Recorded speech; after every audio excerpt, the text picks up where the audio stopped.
नमस्कार दोस्तों। आज विश्व की दो सबसे खतरनाक टीमें भारत न्यूजीलैंड के बीच राजकोट के निरंजन शाह स्टेडियम की उस बेहद सपाट और बल्लेबाजों के लिए स्वर्ग मानी जाने वाली पिच पर आज भारत और न्यूजीलैंड के बीच साल 2026 की वनडे सीरीज का दूसरा और ऐतिहासिक मुकाबला खेला गया, जिसने अपने उतार चढ़ाव भरे रोमांच से पूरे गुजरात 2026 की वनडे सीरीज का दूसरा और ऐतिहासिक मुकाबला खेला गया जिसने अपने उतार चढ़ाव भरे रोमांच से पूरे गुजरात को क्रिकेट के जबरदस्त जुनून में सराबोर कर दिया और अंत में जो हुआ उसने सभी को हैरान कर दिया। इस बेहद महत्वपूर्ण मुकाबले में न्यूजीलैंड के कप्तान मिचेल सेंटर ने टॉस जीता और पिच की नमी को देखते हुए पहले बल्लेबाजी करने का साहसी फैसला लिया, जिसके बाद न्यूजीलैंड की शुरुआत बेहद आक्रामक रही, जहां डेवन कॉन्व और टीम रॉबिन्सन ने भारतीय तेज गेंदबाजों का डटकर सामना किया। राजकोट के निरंजन शाह स्टेडियम की उस बेहद सपाट और सुनहरी पिच पर जब न्यूजीलैंड की टीम टॉस जीतकर पहले बल्लेबाजी करने उतरी तो उनके सलामी बल्लेबाजों ने भारतीय तेज गेंदबाजों के खिलाफ पहले ही ओवर से एक खूंखार मोर्चा खोल दिया था। खेल के चौथे ओवर में गेंदबाजी करने आए अर्शदीप सिंह के खिलाफ डेवन कॉन्व ने अपनी जादुई कलाइयों का इस्तेमाल करते हुए लगातार दो शानदार चौके जड़े और की हुई टीम को एक बेहद तेज शुरुआत दिलाई, जिससे भारतीय खेमे में शुरुआती घबराहट पैदा होने लगी थी। न्यूजीलैंड की यह जोड़ी खतरनाक साबित हो रही थी, लेकिन 9वें ओवर में गेंदबाजी करने आए प्रसिद्ध कृष्णा ने अपनी गति और उछाल का बेहतरीन मिश्रण किया और टीम रॉबिन्सन को अपनी एक सटीक बाउंसर पर पूरी तरह चकमा दे दिया, जिससे टीम रॉबिन्सन पुल शॉट खेलने के प्रयास में गेंद की गति को भांप नहीं पाए और 28 गेंदों पर 25 रन बनाकर आउट हो गए। उनकी इस पारी में 4 कड़क चौके शामिल हैं।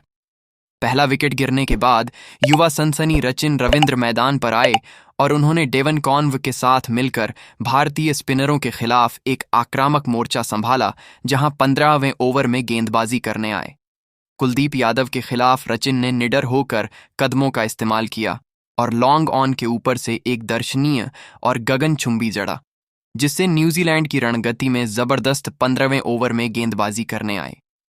कुलदीप यादव के खिलाफ सचिन ने निडर होकर कदमों का इस्तेमाल किया और लॉन्ग ऑन के ऊपर से एक दर्शनीय और गगनचुंबी जड़ा,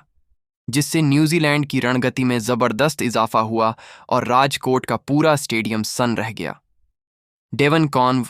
आज एक बहुत बड़ी पारी की ओर मजबूती से बढ़ रहे थे और उन्होंने भारतीय स्पिनरों को बैकफुट पर धकेल दिया था, लेकिन 22वें ओवर में गेंदबाजी करने आए जादुई स्पिनर रविंद्र जडेजा ने अपनी अनुभवी फिरकी का मायाजाल बुना और कॉन्व को अपनी एक अंदर आती गेंद पर पूरी तरह फंसा लिया, जिससे डेवन कॉन्व कवर ड्राइव खेलने के प्रयास में 68 गेंदों पर 72 रन बनाकर आउट हो गए। उनकी इस अर्धशतकीय पारी में 8 शानदार चौके और एक विशाल शामिल है। राजकोट के निरंजन शाह स्टेडियम की तपती दोपहर में जब न्यूजीलैंड की टीम ने अपने 2 मुख्य सलामी बल्लेबाजों को खो दिया तो ऐसा लग रहा था कि भारतीय गेंदबाज अब केवी मध्यक्रम पर पूरी तरह हावी हो जाएंगे, लेकिन न्यूजीलैंड का मध्यक्रम आज काफी मजबूत, संगठित और किसी ठोस चट्टान की तरह नजर आया, जहां विश्व क्रिकेट के सबसे संयमित बल्लेबाज और अनुभवी केन विलियमसन ने पारी को पूरी संजीदगी के साथ संभाला और रनों के प्रवाह को एक पल के लिए भी रुकने नहीं दिया। केन विलियमसन ने मैदान के चारों ओर अपनी जादुई कलाइयों का इस्तेमाल करते हुए कलात्मक शॉट्स खेले और भारतीय स्पिनरों कुलदीप यादव व रविंद्र जडेजा की फिरकी को बहुत ही चतुराई से खेलकर सिंगल डबल्स की झड़ी लगा दी,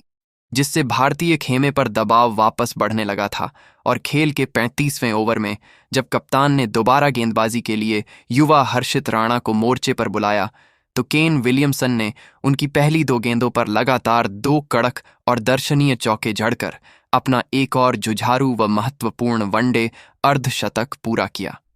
विलियमसन की यह पारी न्यूजीलैंड के लिए संजीवनी का काम कर रही थी और वह टीम को एक बड़े स्कोर की ओर ले जा रहे थे, पर वह अपनी इस शानदार शुरुआत को एक विशाल व्यक्तिगत स्कोर में नहीं बदल सके, क्योंकि 28वें ओवर में प्रसिद्ध कृष्णा ने एक सटीक लेंथ की गेंद फेंकी जिसे विलियमसन सीधे बल्ले से बाउंड्री के पार भेजना चाहते थे, जिससे केन विलियमसन सीधा प्रहार करने के प्रयास में 78 गेंदों पर 64 रन बनाकर आउट हो गए।